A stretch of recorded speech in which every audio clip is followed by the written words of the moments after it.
नमस्कार, ये है दिव्य हिमाचल मीडिया नेटवर्क और आप देख रहे हैं दिव्य हिमाचल टीवी। हम पहाड़ी के साथ में हूं अनिल अग्निहोत्री और मैं राजेश शर्मा। तो कार्यक्रम की शुरुआत करते हैं इस कविता के साथ कि शब्द कहाँ जो तुझको टोके, हाथ कहाँ जो तुझको रोके, राह वही है दिशा वही है, तू जिधर करे प्रस्थान, अकेलेपन का बल पहचान। जब तू चाहे तब मुस्काए, जब चाहे तब अश्रु बहाए, राग बही तू जिसमें गाना चाहे अपना राग, अकेलेपन का बल पहचान। तन मन अपना, जीवन अपना, अपना ही जीवन का सपना, जहां और जब चाहे तू कर दे सब कुछ बलिदान, अकेलेपन का बल पहचान। हरिवंश राय बच्चन साहब की कविता के साथ शुरुआत हुई अग्निहोत्री जी, और मान मुलब्बत का दौर मनाने का, रोकने का, टोकने का दिन भर चलता रहा, पर कुछ कामयाबी हाथ नहीं आई। जी जी जी, कामयाबी की कहानी की ओर भी बढ़ते हैं राजेश, या फिर ये देखते हैं कि ये नाकामी की गाथा है जी। हम उस पर चर्चा करें उससे पहले सबसे जो हमारा एक काम होता है, एक प्रथा है हमारी, और एक रिक्वेस्ट करते हैं हम अपने दर्शकों से कि इस कार्यक्रम को अधिक से अधिक शेयर करें। आपका अपना कार्यक्रम है, इसे जितना आप शेयर करेंगे उतनी हमारे पास फीडबैक आएगी, आपके लिए हम और बेहतर करने का प्रयास करेंगे। राजेश, बढ़ते हैं आज के पहले सेगमेंट की ओर, जो आपने हरिवंश राय बच्चन साहब की जो आप कविता लेकर आए थे, बल पहचानने की, अकेलेपन का। अब देखिए, एक अकेला उतर चुका है, अब देखते हैं उसका बल कहाँ तक ले जाता है उसे। हम बात कर रहे हैं चेतन पर चेतावनी बेअसर, चेतन पर चेतावनी बेअसर, बरागटा की खुली बगावत, जुब्बल कोट खाए की। इस पर चर्चा कर लेते हैं, लेकिन राजेश उससे पहले आज नाम वापसी का अंतिम दिन था उपचुनाव का। क्या सिनेरियो बन रहा है चारों विधानसभा क्षेत्रों में? जी देखिए, बिल्कुल उपचुनाव के लिए पूरी तरह से रण अब सज गया है, और हिमाचल प्रदेश के 3 विधानसभा हलके और 1 संसदीय हलके में जो उपचुनाव हो रहा है उसके लिए 18 प्रत्याशियों में सीधे तौर पे जंग है। कुल 18 कुल 18 प्रत्याशी हैं, जो हमने पिछले कल भी बताया था कि 18 में से 18 वही हैं जो पिछले कल हमने जिनकी चर्चा की थी जी। और अब ये आज किसी ने नामांकन वापस नहीं लिया है, इस उपचुनाव की जंग से कोई नहीं हटा है। अब सीन जो बन रहा है, सिनेरियो जो सबके सामने आ रहा है, मंडी संसदीय हलके की ओर चलते हैं अग्निहोत्री जी। उपचुनाव है, वहां 6 उम्मीदवार सत्ता के लड़ाई में कूदे हुए इस वक्त, लेकिन असली जो टक्कर है वो भाजपा और कांग्रेस में है। भाजपा के लिए ब्रिगेडियर खुशहाल सिंह और कांग्रेस के लिए प्रतिभा सिंह मैदान में है। अर्की में चलते हैं, जहां बोलने को त्रिकोणीय मुकाबला है, लेकिन सीधी टक्कर है भाजपा के रतन सिंह पाल और कांग्रेस के संजय अवस्थी के बीच में। एक निर्दलीय प्रत्याशी वहां मैदान में है। फतेहपुर में बोलने को 5 प्रत्याशी हैं, लेकिन सीधे तौर पे यहां मुकाबला त्रिकोणीय होता हुआ नजर आ रहा है, जहां भाजपा के लिए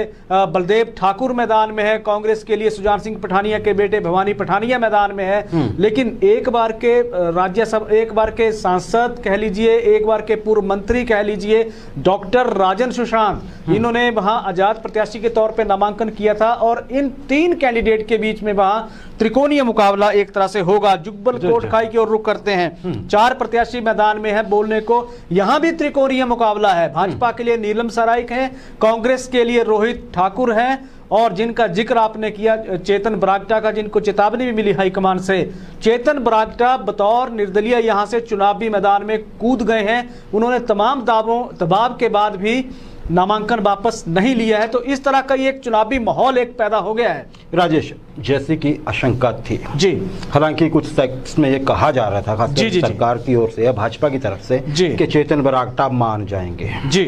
सब कोई एक आज सबसे बड़ी बात जो थी, सबसे बड़ी चीज जो थी आज देखने वाली, वो यही थी कि क्या भाजपा चेतन बरागटा को मना पाती है या नहीं मना पाती है। नाम वापस नहीं लिया है उन्होंने, मतलब गुस्सा बहुत गहरे था। क्या कहेंगे आप? बिल्कुल सही है, बहुत गहरा गुस्सा था। उन्होंने तो सीधे तौर पे कहा था कि मेरे साथ हजारों लोगों की भावनाएं जुड़ी हुई हैं, पिछले 2 दिन से बोल रहे थे, और मैं नाम वापस नहीं लूंगा। इस बीच भाजपा आला कमान ने उन्हें मनाने के लिए पूरी कोशिश की, पूरा मान मुलब्बल का दौर चलता रहा। इसके बाद जब वो नहीं माने मनाने से भी तो उनको चेतावनी तक दी गई, और चेतावनी में अगर मैं एक चीज करूं तो चेतावनी जिला महासू जो भाजपा के अध्यक्ष हैं उनकी तरफ से भी एक जारी हुई है अग्निहोत्री जी, जिसमें सीधे तौर पे उन्होंने कहा था पिछले कल कि अगर चेतन बरागटा नाम वापस नहीं लेते हैं तो उनको दो चीजें होंगी, एक तो अनुशासनात्मक कार्रवाई होगी, जिसमें अभी सीधे तौर पे कहा जा रहा है कि कुछ फैसला अभी तो कुछ देर में ही फैसला हो सकता है। दूसरा उन्होंने कहा है कि आपके साथ अब ना तो मोदी का नाम होगा ना प्रदेश सरकार के काम की छाप आपके साथ चलेगी, आपको अपने दम पे ही चुनाव लड़ना पड़ेगा। तो ये स्थितियां वहां पैदा हो गई हैं। अब वहां हुआ क्या है, भाजपा बनाम कांग्रेस, इस तरह का एक मुकाबला वहां बनने जा रहा है। आपने जिलाध्यक्ष की बात की, उनका बयान कि अब आपके साथ मोदी का नाम नहीं होगा जी। शायद जिलाध्यक्ष महोदय को यह पता नहीं है कि भाजपा सेंटर में डिसाइड कर चुकी है कि मोदी जी का नाम जो है, प्रधानमंत्री का नाम, वो विधानसभा चुनावों तक में इस्तेमाल नहीं होगा। फिर आप एक विधानसभा उपचुनाव की बात ही क्या करते हैं। राजेश, एक खबर जैसे आपने दी कि इनको निकाला जा सकता है, क्या चेतन बरागटा को पता नहीं होगा? उनके ठेंगे पे शायद जी। अब आप ये बताइए कि क्या इससे चेतन बरागटा को दिक्कत पेश आएगी या सहानुभूति और उमड़ पड़ेगी ऐसे बयानों से? इसमें दो चीजें हैं अग्निहोत्री जी। चेतन बरागटा जो सीधे तौर पे कह रहे हैं कि मैं अपनी मर्जी से ये उपचुनाव नहीं लड़ रहा हूं, ठीक है, जनता के कंधे पे ला दिए सारी। बिल्कुल, उन्होंने कहा था कि जनता की हजारों लोगों की संवेदनाएं मेरे साथ है और मैं नाम वापस नहीं लूंगा, जो उन्होंने नहीं लिया। एक वादा तो जनता से किया, उन्होंने निभा दिया। दूसरी चीज, अगर हम ये देखें कि लोगों की सहानुभूति है या लोगों की उस तरह से है, वो तो उनके साथ है ही है, लोग इमोशनली उनके साथ जुड़े हुए। उनके पिताजी के अगर इतिहास की तरफ जाते हैं तो उनके पिताजी ने बागबानों के लिए जो उस क्षेत्र में काम किया है उसको वहां का बच्चा बच्चा जानता है, उनको चप्पे चप्पे से वाकिफ थे नरेंद्र बरागटा जी। अब चेतन बरागटा जी उसी संवेदनाओं को कैश करने के लिए इस उपचुनाव में सीधे तौर पे पार्टी को, अगर हम कहें, अपने करियर को दांव पर एक तरह से लगा के या आग में झोंक के वो ये उपचुनाव लड़ रहे हैं। उपचुनाव लड़ रहे हैं। राजेश, ये जो सारा माहौल बनता दिख रहा है ना जुब्बल कोटखाई उपचुनाव में जी, इसमें एक तरफ चेतन बरागटा के साथ लोग दिख रहे हैं जी, ये जो इनके भाजपा की प्रत्याशी हैं उनके साथ पार्टी दिख रही है जी, है ना जी। और सबसे ज्यादा ऐसा लगता है कि जो सरदार खुश हुआ वाली बात है ना जी, वो रोहित ठाकुर के साथ हो सकती है जी। शायद उनको लग रहा होगा कि ये बड़े नाम दोनों आपस में टकराएंगे, कांग्रेस का वोट कंसोलिडेट होगा जी और रोहित ठाकुर ठीक ठीक निकल जाएंगे। अच्छा राजेश जी, तर्क दिया जा रहा है जो कि कई मायनों में उसके अभी काट आप बता भी नहीं सकते हैं। ये कुछ ऐसी बातें होती जब तक नतीजा नहीं आ जाता है। तो बिल्कुल कहा जा रहा है कि ठीक यही हालात पिछली बार जो उपचुनाव हुए थे पच्छाद में सिरमौर के में, वहां पे थे जी। तो वहां पे भाजपा कंफर्टेबली बड़े मार्जिन से सीट निकाल के ले गई थी बात जी, जी। ये कहा जा रहा है कि कहीं ऐसा तो नहीं होगा जी कि चेतन बरागटा जुब्बल कोटखाई में जी वहां पे दयाल प्यारी साबित होंगे, जो दयाल प्यारी के साथ पच्छाद में हुआ था, जो बागी लड़ी थी, भाजपा की टिकट नहीं मिली थी जब, कुछ वैसा तो नहीं होगा। क्या कहेंगे आप? बिल्कुल, देखिए चेतन बरागटा ने तो कह दिया है कि लोगों ने ही उन्हें खड़ा किया है, लोग ही फैसला करेंगे। आपने पच्छाद का जिक्र किया कि पच्छाद और जुब्बल कोटखाई की कमोबेश स्थितियों की अगर हम तुलना करते हैं तो स्थितियां एक जैसी पैदा हो गई हैं भाजपा के लिए। पच्छाद की बात की, रीना कश्यप के विरोध में दयाल प्यारी ने जब हुंकार भरी थी तब ये कौन सोच सकता था कि भाजपा इतनी आसानी के साथ वहां से सीट निकाल पाएगी। लोगों की संवेदनाएं अग्निहोत्री जी, लोगों की भावनाएं अगर हम कहें तो सीधे तौर पे दयाल प्यारी के साथ झलक रही थी उस वक्त। आप याद करिए जब वो बड़े मंच पे रोती थी तो हजारों की भीड़ उमड़ती थी। नीलम सराय की तरह ही बिल्कुल इनका नाम पता नहीं था जो अभी विधायक है ना जी। लेकिन आप ये देखिए कि वो भावनाएं वोट में कन्वर्ट हो नहीं पाई, वहां भाजपा बड़ी आसानी के साथ निकल गई। कांग्रेस उस वक्त, क्योंकि वो हम सीट को सेफ मान रही थी कि हम जीत जाएंगे, लेकिन भाजपा के लिए वहां जो रोल, जो एक वाइटल रोल था, वो प्ले किसने किया था? वहां चुनाव प्रभारी महेंद्र सिंह ने प्ले किया था वो रोल, और डॉक्टर राजीव बिंदल ने वो रोल प्ले किया। ये दो रणनीतिकार थे भाजपा के लिए जिन्होंने पार्टी को बड़े सेफ, वहां उस संकट से निकाल के इतना सेफ पहुंचा दिया कि वो बड़े मार्जिन से जीत गई। और जो जिस दयाल प्यारी को मजबूत माना जा रहा था वो तीसरे नंबर पे रही थी जी। अब भाजपा के साथ जुब्बल कोटखाई की अगर समस्या की ओर हम चलते हैं तो ये, हाँ, क्योंकि महेंद्र सिंह मंडी के संसदीय क्षेत्र के प्रभारी हैं, वहां भी जी है। डॉक्टर राजीव बिंदल अर्की के प्रभारी हैं, वो वहां भी जी है। तो इन दोनों नेताओं का कॉम्बिनेशन जुब्बल कोटखाई में देखने को नहीं मिलेगा। ये भाजपा के लिए स्थिति थोड़ी सी चिंतनीय, ये पक्ष एक हो सकता है जी। और हम ना भूलें कि जब पच्छाद में हुआ था तो मुख्यमंत्री भी ओवर में बैठ के सारी चीजों को मॉनिटर कर रहे थे। उन्होंने बहुत से लोगों को, जयराम ठाकुर जी ने बहुत से लोगों को वहां शिमला बुलाया भी था। रात में फोटोज आई थी हमारे पास, कौन मिलने आया, कैसे गया, उसका क्या असर दिखा। तो मुख्यमंत्री तो इस बार मंडी में बहुत ज्यादा बिजी होने वाले। जी बिल्कुल। कहने की बात ये है कि जुब्बल कोटखाई इस बार ऐसा मैदान जंग बन रहा है ना जी, जहाँ पे जो नतीजा होगा वो कुछ भी हो सकता है और चौंकाने वाला भी हो सकता है जी। सबसे बड़ी बात है, भाजपा रिस्क नहीं लेना चाहेगी, खासकर सरकार में रहते हुए, जब 1 साल से भी कम बचा हुआ जनरल इलेक्शन को हिमाचल में, कि वो सीट को खोए। लेकिन चेतन बरागटा ने जोर पूरा लगाया, क्योंकि उसी परिवार से हैं, भाजपा के परिवार से हैं, युवा हैं और सहानुभूति की लहर पे सवार हैं। और सबसे बड़ी बात है कि वो सारे पैंतरे जानते हैं, उनको सोशल मीडिया का यूज भी आता है, उनको यूथ को मोबिलाइज करना भी आता है। तो जरा भाजपा को यहाँ पे थोड़ा सा ऐसा लगता है कि संभल के रहने की जरूरत है, बिल्कुल, है ना। और वैसे भी रोहित ठाकुर को भी ये लगता है कि उनको भी काम करने की जरूरत है। हमेशा ऐसा नहीं होता है कि पार्टी के वोट कंसोलिडेट हो ही जाए, कहीं सहानुभूति की लहर चल पड़े तो घर के वोट भी टूट सकते हैं। तो सबको, तीनों ही कैंडिडेट्स को यहाँ पे बहुत बहुत बहुत ज्यादा मेहनत करने की जरूरत है, ऐसा लग रहा है। राजेश, जैसे आपने बताया, बाकी तीनों क्षेत्रों में स्थितियां कुछ भी नहीं बदली हैं, जो थी कल वही आज है, क्योंकि नाम किसी ने वापस नहीं लिया। सिर्फ जुब्बल कोटखाई में ऐसा था कि ये बैठते हैं या नहीं बैठते हैं। राजेश, अब दारोमदार आ गया है वोटर्स पे जी, कि वोटर्स क्या मन बनाते हैं, या उन लोगों पे दारोमदार आ गया है जो पार्टी से, अपनी पार्टी से खफा हैं और अपने समर्थकों को, अपने समर्थन को, अपने वोटों को चुपचाप दूसरी तरफ मोड़ सकते हैं। जी, क्या कहेंगे आप? बिल्कुल सही है। देखिए, अब तो वोटर्स को तय करना है कि वो किस दिशा में चलते हैं, किसके साथ चलते हैं, किसको अपना समर्थन देते हैं। थोड़ा सा अगर हम मंडी की ओर अगर हम चले तो वहां इस वक्त कांटे की टक्कर चली हुई है अग्निहोत्री। जिस तरह का प्रचार वहां हो गया, क्योंकि महंगाई, बेरोजगारी और भ्रष्टाचार के मुद्दे अब गौण हो गए वहां। अब वहां देशभक्ति या कारगिल युद्ध जैसे हालात वहां पैदा हो गए हैं, जिस तरह से वहां बयानबाजी चल रही है। अर्की की ओर चलते हैं, बिल्कुल सीधी टक्कर है, भाजपा और कांग्रेस में नेक टू नेक फाइट है। पार्टी कोई भी कसर नहीं छोड़ेगी। हम ये भी देखें कि भाजपा के लिए तो राजीव बिंदल वहां जुटे हुए हैं। दूसरी तरफ अगर हम चलते हैं फतेहपुर में वही त्रिकोणीय मुकाबला है, जहां ये कहा जा रहा है कि क्योंकि राजेंद्र सुशांत का आप जिस तरह के मुद्दे लेके वहां जनता के बीच में, आप थोड़ा सा इतिहास याद करें, पोंग डैम का उदय हुआ था, आया था, तो वहीं से उनकी राजनीति शुरू हुई थी, उनका आंदोलन वहां से चला था। इसके बाद अब थोड़ा सा अगर हम पीछे देखें तो विधानसभा का उन्होंने घेराव किया था। क्यों किया था? वहां के सैकड़ों लोगों को पहुंच गए थे जो पोंग किनारे खेती की परमिशन मांग रहे थे।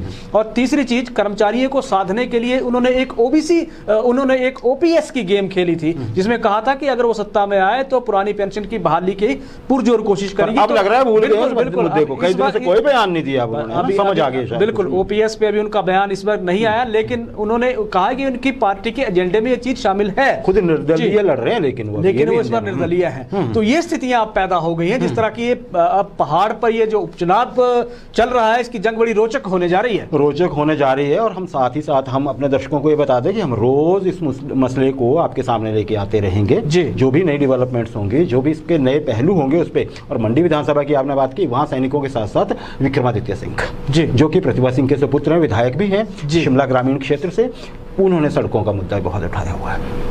कोई भी बात देखिए, आज कोई मुख्यमंत्री के पेज पे एक पोस्ट डाली हुई थी, तो उसमें विक्रमादित्य सिंह का उनके ऑफिशियल अकाउंट से मंडी की सड़कों के ऊपर एक कमेंट है। बिल्कुल, उनके ऑफिशियल फेसबुक अकाउंट से हुआ है वो कमेंट, उन्होंने स्वयं किया है, उनकी टीम ने किया है, लेकिन कमेंट है। बार बार विक्रमादित्य सिंह मंडी की सड़कों का मसला उठा रहे हैं, उसको वो मुद्दा पकड़ रहे हैं सबसे ज्यादा। अब देखते हैं उसके उस मुद्दे का असर क्या होता है, कैसे पिक्चर चेंज होती है चारों क्षेत्रों में। राजेश, हम अपने अगले सेगमेंट की ओर बढ़ते हैं, और ये सेगमेंट हर किसी से जुड़ा हुआ है जी, हर परिवार से, हर व्यक्ति से, क्योंकि बच्चे हर किसी के घर में स्कूल जाने वाले हैं, है ना जी। तो ये वही है, स्कूल बंद करवाने की साजिश है क्या कोई ऐसी साजिश चल रही है कि स्कूल बंद हो जाएं? जी। क्यों हो रहा है ऐसा? देखिए राजेश जी, अरसे बाद स्कूल खुले हैं। सबसे पहले तो मैं आपसे सरसरी तौर पे पूछता हूँ, स्कूल खुले हैं तो माहौल बदल गया है, हर तरफ रौनक का आलम है, चाहे 8वीं से लेकर 12वीं तक के बच्चे जा रहे हैं। बिल्कुल, इसका असर जीवन के हर पहलू पे दिख रहा है। बिल्कुल, हर पहलू पे जी, क्या कहेंगे आप? बिल्कुल सही है। देखिए, 8वीं से जमा 2 तक की कक्षाएं अब नियमित रूप से चल पड़ी है, छात्र स्कूलों में पहुंचने लगे हैं,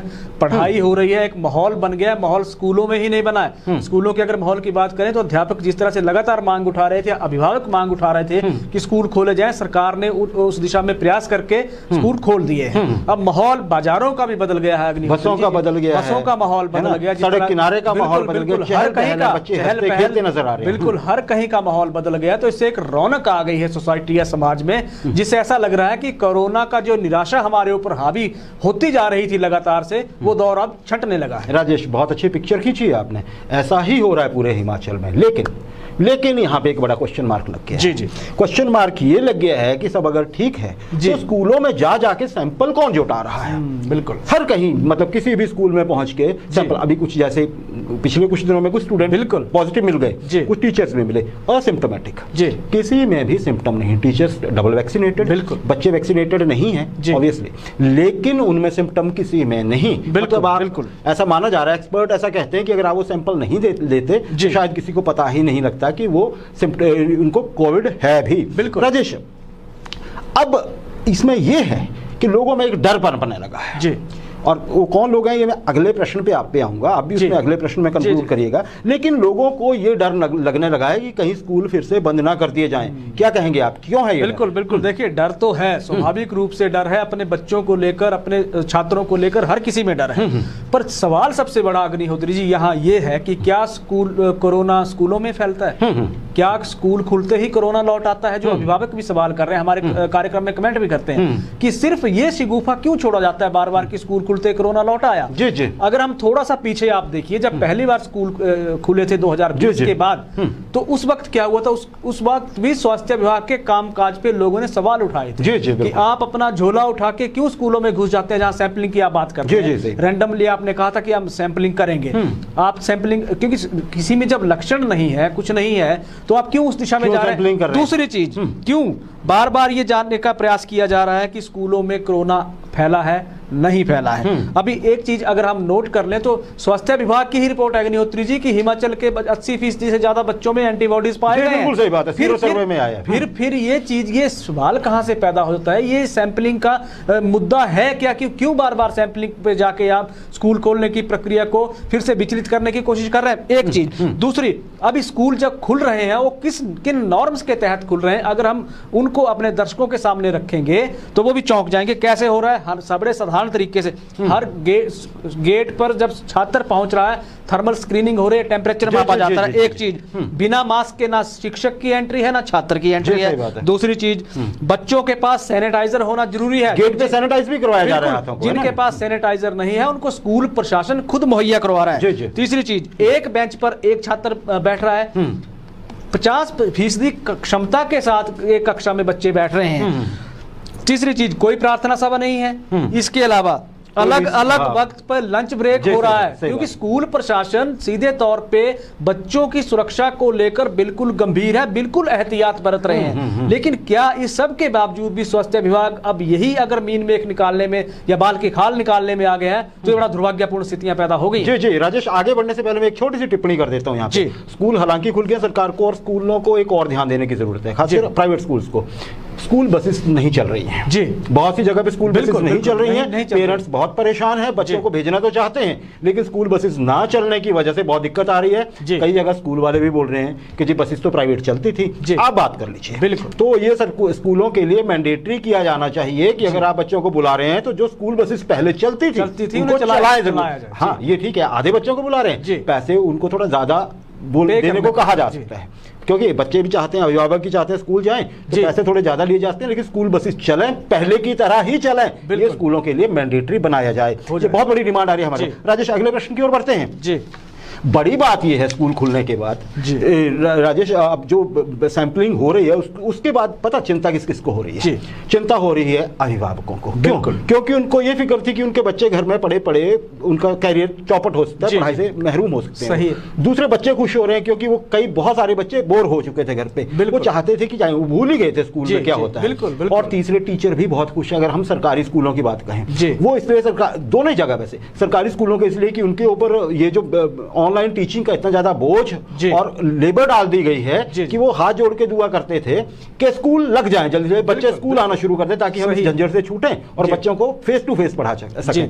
वही टीचर्स के साथ था प्राइवेट स्कूल्स में, उनको तनख्वाह पे कट था, ये हम मान लेते हैं, क्योंकि जब नहीं मिलेगी, फी नहीं मिलेगी तो उनकी भी सैलरी पे कट आएगा। सब दुआ कर रहे हैं, लेकिन ये होड़ क्यों लगी है फिर जाके सैंपल जुटाने की स्कूलों में? बिल्कुल ये बिल्कुल गलत बात है। ये सैंपलिंग हो क्यों रही है, सवाल यही है। मैंने पहले भी आपको कहा कि ये स्वास्थ्य विभाग कर क्या रहा है। स्वास्थ्य विभाग को अगर इस तरह की सैंपलिंग करनी है अग्निहोत्री जी, तो मेरे अनुसार अगर मैं कहूं तो हिमाचल के एंट्री पॉइंट्स पे जाके उन सैलानियों की बहुत बढ़िया जो बाहरी प्रदेशों से आ रहे हैं और उन प्रदेशों से आ रहे हैं जहां कोरोना संक्रमण का ग्राफ इतना ज्यादा है कि वहां लोग संकट में है। उन लोगों की तो सैंपलिंग हो नहीं रही है, बिल्कुल नहीं हो रही है। उन लोगों को तो आप सीधे तौर पे एंट्री दे रहे हैं। आप स्कूलों में, उन स्कूलों में जा रहे हैं जो बिल्कुल सेफ जोन में स्कूल हैं, जिन स्कूलों में कोरोना प्रोटोकॉल का पूरी तरह से पालन किया जा रहा है, जहां के 100% टीचर वैक्सीनेट हो गए हैं, जिनको 2 डोजेज लग गए। आप वहां जाके अगर सैंपलिंग कर रहे हैं तो सवाल तो उठेंगे ही स्वास्थ्य विभाग की कार्यप्रणाली। जी राजेश, एक और चीज भी है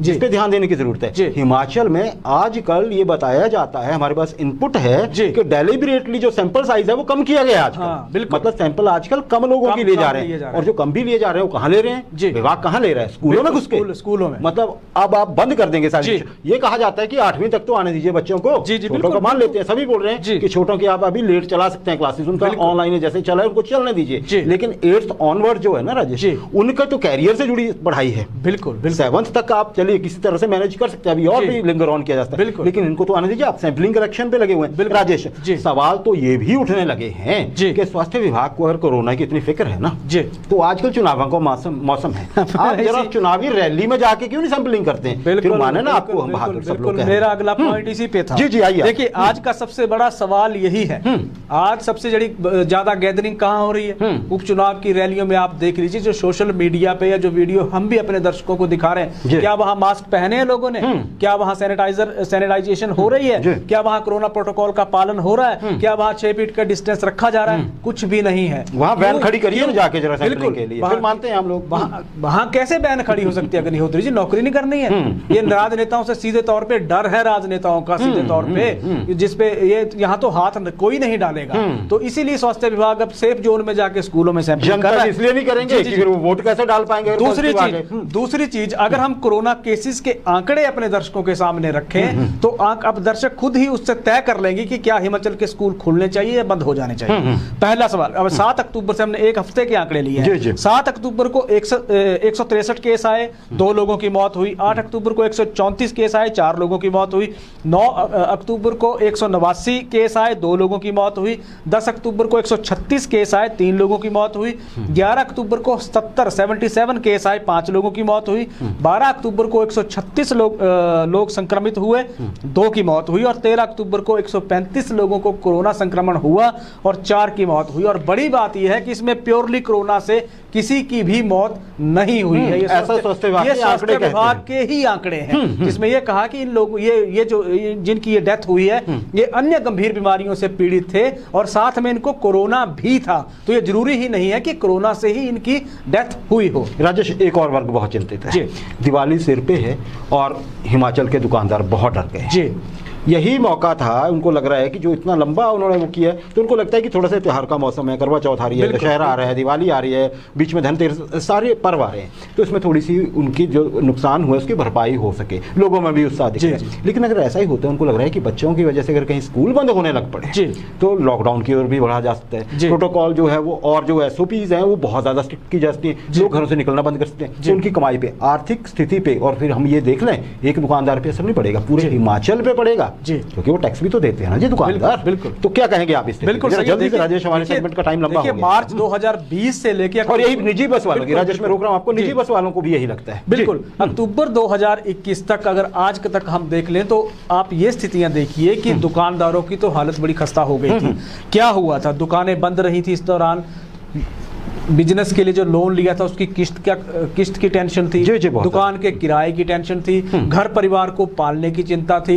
इसके अलावा और भी ऐसी तमाम चीजें थी जो जो सामान खरीद के दुकान में रखा था वो रखे खराब हो गया, उसका नुकसान उठाना पड़ा। दुकानदार बहुत चिंतित थे। लेकिन जिस तरह से अब फेस्टिवल सीजन में रौनक लौटने लगी है, एक तरह से अगर हम कहें, तो उस रौनक के कारण दुकानदार थोड़े से ये देख रहे थे कि दुकानदारी चल पड़ेगी। लेकिन अब जिस तरह का माहौल अगर बनाया जा रहा है और इस तरह के सैंपलिंग रूलिंग स्वास्थ्य विभाग जानबूझ के कर रहा है, तो सवाल खड़े ये किए जा रहे हैं कि हो सकता है कि स्वास्थ्य विभाग की मंशा ये हो कि हम कुछ केसेस बढ़ा के ये दिखा देंगे कि कोरोना फिर से लौटने लगा है, तो हमें तमाम लॉकडाउन के अलावा हमारे पास चारा कोई नहीं है। जबकि स्वास्थ्य विभाग को करना क्या चाहिए अग्निहोत्री, स्वास्थ्य विभाग को जागरूकता लोगों में फैलाने के लिए अलग अलग टीमों का गठन करना चाहिए, जो लोगों को बताएं कि कोरोना के साथ हमें जीना है, ये हमारे जीवन का हिस्सा होने वाला है, लेकिन आप ये एहतियात रखें तो ज्यादा बेहतर है। तीसरी चीज आपने कही कि निजी बस वाले, निजी बस, अब देखिए ट्रांसपोर्ट सेक्टर, ट्रांसपोर्ट चलाना बहुत बड़ी एक चुनौती से कम नहीं है।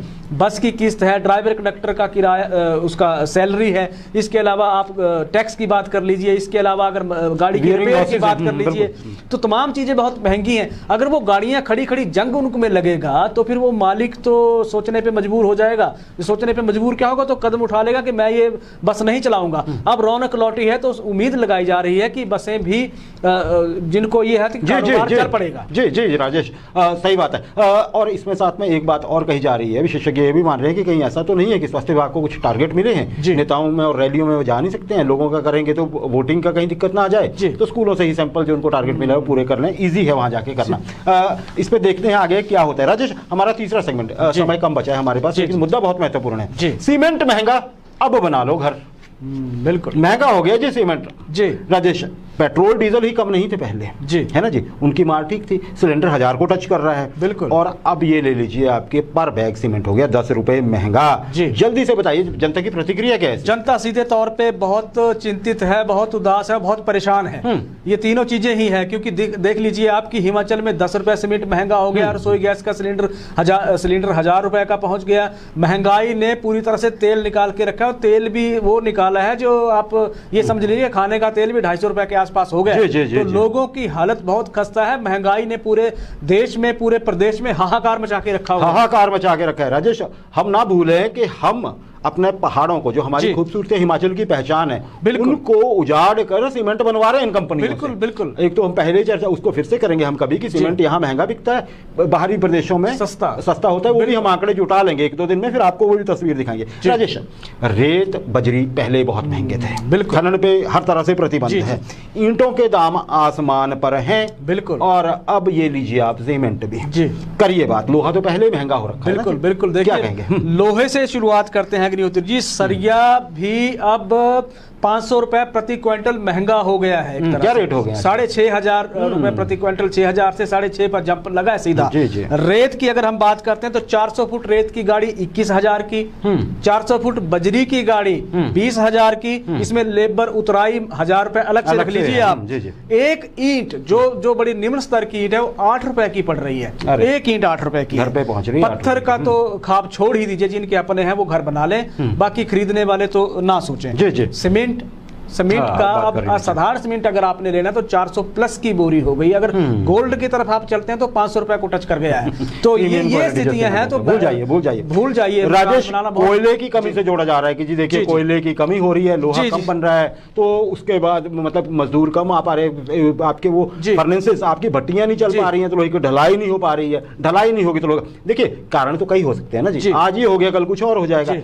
लोहा, हमें कोयला इसलिए नहीं मिल पा रहा है कि पानी भर गया था, बरसात ज्यादा हुई है, पानी कुछ दिन में उतर जाएगा, कोयला तो पहुंच जाएगा। बिल्कुल। ये लोहे के दाम तो नीचे आते आते वक्त लेंगे। जी बिल्कुल, क्या कहते हैं? बिल्कुल सही है। देखिए जो सरिया महंगा हो गया है, क्योंकि लोग तो उम्मीद अब ये लगा रहे थे कि अप्रैल में जिस तरह से रेट बढ़े थे, उम्मीद ये की जा रही थी कि अक्टूबर या सितंबर के बाद ये रेट कम होंगे। हम तो कम होने की उम्मीद लगाए बैठे थे, लेकिन यहाँ तो गेम उल्टी निकल गई। दूसरी बात आपने की कोयले के संकट पे, मैं एक मेरा हल्का सा प्रश्न अग्निहोत्री जी, 6 दिन पहले ये सवाल उठा कि कोयला देश के पास सिर्फ 4 दिन का कोयला बचा है। 6 दिन पहले सवाल उठा था, मतलब 2 दिन तो ज्यादा निकल गए। तो क्या ये वाकई ही संकट है, या चीजें मैनिपुलेट की जा रही है, या कालाबाजारी की ओर संकेत दिया जा रहा है? सोचने की तरफ तो इस दिशा में सोचना चाहिए हमें। विशेषज्ञ इस पे सवाल उठा रहे, कुछ नहीं है, खदानों में पानी भरा हुआ है, जहां पे कोयला रखते थे, जिस खुले जगह पे, वहां पे गीले है थोड़े से, बिल्कुल अब धूप आ गई है, कोई चक्कर नहीं, दूर हो जाएगा। राजेश, सरकार की नीतियां समझ से परे हैं आम आदमी के। कैसे परे हैं? होम लोन सस्ता करती है, बड़े बड़े बैंक जो एकदम से ठोक के आपसे वो लेते थे, इंटरेस्ट लेते देते थे, वो आजकल टीवी पे लंबे विज्ञापन देके बता रहे हैं कि जी बहुत सस्ता लोन है, आप घर तो बनाइए। बिल्कुल। कैसे बनाएंगे राजेश घर? जब घर बनाने की चीजें इतनी महंगी होती जा रही हैं, क्या शामत आई है लोगों की वो घर बनाने की? बिल्कुल बिल्कुल। देखिए सीधा सा सवाल है कि आप होम लोन सस्ता कर दीजिए, चीजें महंगी कर दीजिए। अब होम लोन की जहां तक बात है, वो दर है 6.7% आजकल चली हुई है। लेकिन जिस तरह से 8 रुपए की 1 ईंट पड़ रही है, 21,000 रुपए का 400 फुट आपको रेत मिल रहा है, आप कल्पना क्या कर सकते हैं? क्या घर बनाने की तरफ व्यक्ति सोच सकता है? अब सवाल यही नहीं है कि हालात में राजेश अगर लोन ले लेंगे जी तो चुकाएंगे भी कैसे?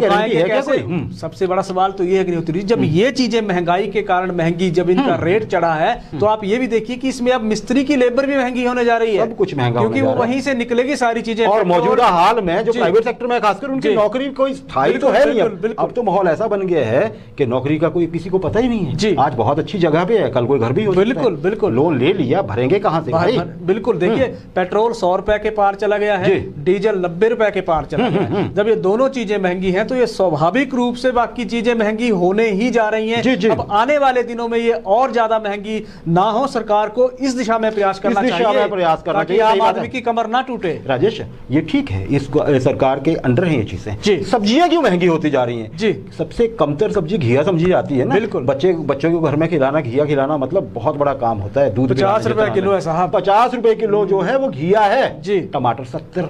बिल्कुल। गोभी के और मटर के तो आप नाम ही मत लीजिए, क्योंकि लोग बोलेंगे कि अगर इतने महंगे तो बात ही क्यों कर रहे हो। लेकिन आदमी खाएगा क्या? ये क्या हो रहा है? बिल्कुल। अभी तो आप देखिए प्याज, अभी नवरात्र खत्म हो रहे हैं, प्याज खून के आंसू रुलाने वाला है। सही बात। तो ये इसलिए, और आप थोड़ा सा अगर इसकी भूमिका बांधे तो आप मंडी से चलिए, इसके रेट मंडी से बाजार पहुंचते पहुंचते सब्जियां 2 गुना से ज्यादा महंगी हो रही हैं। सबसे बड़ा सवाल वही है, किसी का कंट्रोल नहीं है, कहीं कोई कार्रवाई नहीं हो रही है। मंडी में जो चीज 100 रुपए की है, बाजार पहुंचते 200 से ज्यादा महंगी बिक रही है।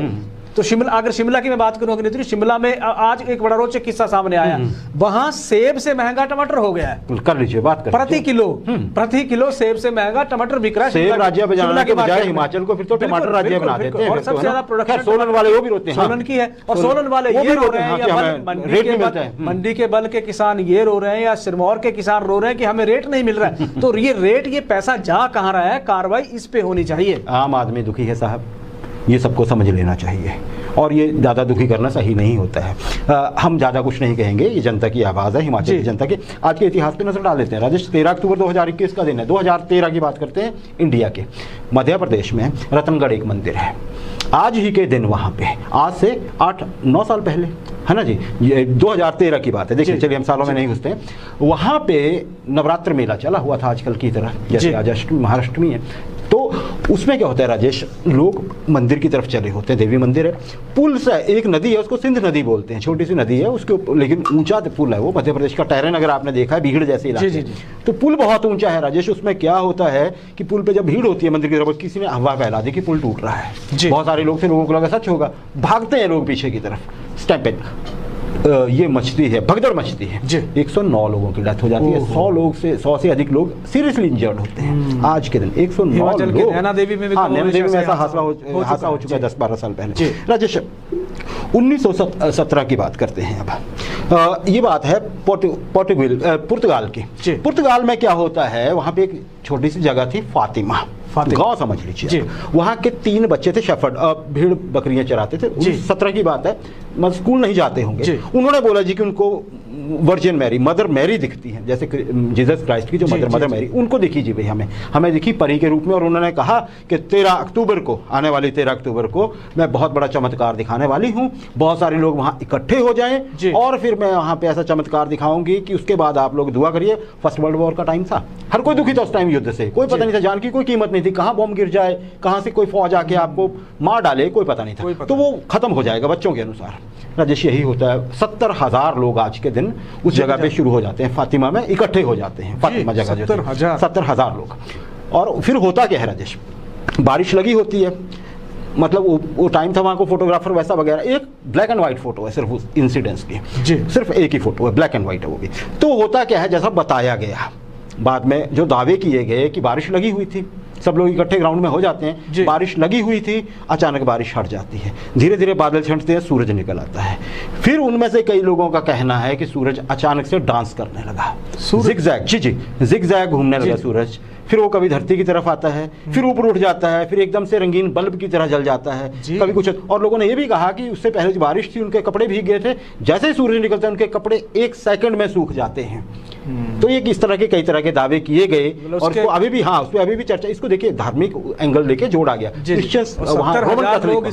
रोमन, हालांकि अलग अलग लोगों की अलग अलग कहानी थी, लेकिन फिर बाद में साइंटिस्ट का ऐसा भी कहना था कि सूरज क्योंकि एक ही है, पूरी दुनिया में एक ही जैसा है, अगर वो जिगजैग करता तो सबको दिखता। और दूसरा उन्होंने इसको ऑप्टिकल कोई फिनोमिनन का नाम दिया कि जैसे बादल होते हैं, बारिश होती है, ज़मीन उसमें हवा में हल्की पानी की बूंदें होती हैं, तो कलर वैसा भी दिखता था उन्होंने अपने तरीके से। लेकिन 70,000 लोग आज के दिन यहाँ पे इकट्ठे होते। 1972 की बात करते हैं राजेश, एक बड़ा दर्दनाक हादसा हुआ था, बहुत से लोगों को शायद ये पता भी होगा।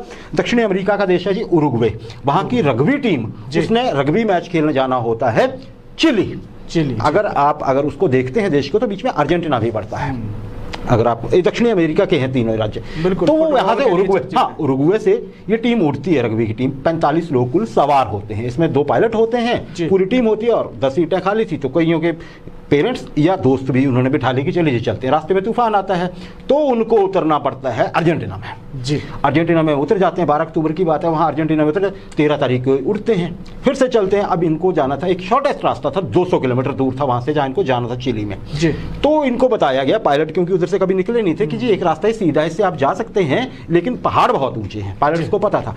अब वहाँ पे उनको यू टर्न लेके जाना था, लेकिन पायलट्स को ये बात पता नहीं थी। उन्होंने सीधा उड़ान भरने की कोशिश की। एंडीज पर्वतमाला है वहाँ पे, जैसे हमारे हिमालयाज हैं, तो वहाँ से टकराते हैं और ये जहाज गिर जाता है। राजेश, गिरते 4 लोग मर जाते हैं। बर्फ के गिरते हैं, बहुत ज़्यादा बर्फ थी, बर्फ के मैदान जैसे में गिरते हैं, जाके एक वैली थी जी, उसमें गिर जाते हैं। होता क्या है, 4 लोग मर जाते हैं, खाने पीने का बहुत कम सामान, लोग उनको ढूंढने की कोशिश करते हैं, जहाज का सिग्नल टूट जाता है, हफ्तों चलते काम नहीं मिल पाते हैं वो। इन बिटवीन क्या होता है, उनके पास थोड़े से जो सामान होता है खाने पीने का वो खत्म हो जाता है। अब उसके बाद उन्होंने क्या किया, अब क्या खाएं, लोगों ने समझा कि मर गए हैं, कोई जिंदा नहीं बचा है, तो ढूंढ भी कोई नहीं रहा था। और वहाँ पे अभी भी बहुत सारे लोग जिंदा थे, कुछ मर गए थे।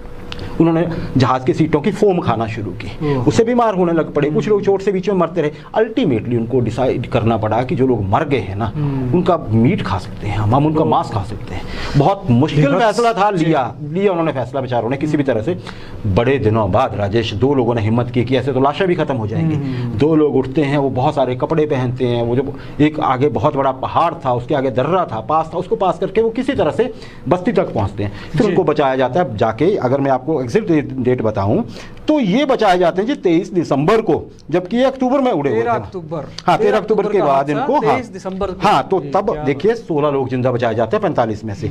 इनमें से क्या था राजेश, एक की लाश नहीं मिलती है, 13 लाशें बिल्कुल साबित मिलती हैं और 15 लाशें खा ली गई थी। तो इनको बड़ा बवाल मचा कि ऐसा क्यों हुआ, आप ये बुरे लोग हैं या कुछ है। लेकिन फिर बाद में दुनिया समझ गई कि इनके पास चारा कोई नहीं। आज का दिन ये इस तरह से याद किया जाता है ह्यूमन इतिहास में। हाँ बिल्कुल।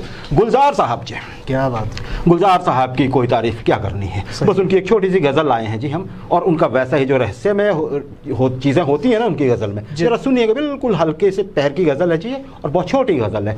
दर्द हल्का है, सांस भारी है, दर्द हल्का है, सांस भारी है, जिए जाने की रस्म जारी है। क्या बात। दर्द हल्का है, सांस भारी है, जिए जाने की रस्म जारी है। आपके बाद हर घड़ी हमने, आपके बाद हर घड़ी हमने आपके साथ ही गुजारी है। क्या बात। आपके बाद हर घड़ी हमने आपके साथ ही गुजारी है। रात को चांदनी तो ओढ़ा दो, रात को चांदनी तो ओढ़ा दो, दिन की चादर अभी उतारी है। शाख पर कोई कह कहा तो खिले, शाख पर कोई कह कहा तो खिले, कैसी चुप सी चमन पे तारी है। क्या बात। कल का हर वाकया तुम्हारा था, कल का हर वाकया तुम्हारा था, आज की दास्तां हमारी है। क्या गुलजार साहब। बिल्कुल बिल्कुल बिल्कुल। देखिए आज के कार्यक्रम को यही विराम देते हैं, और देश विदेश और प्रदेश की तमाम जानकारी के लिए आप Divya Himachal media group follow करते रहें। थोड़ी देर में हमारा मुख्य बुलेटिन आने वाला है। कल आपके साथ फिर रूबरू होंगे इसी मंच पर, इसी वक्त। तब तक नमस्कार।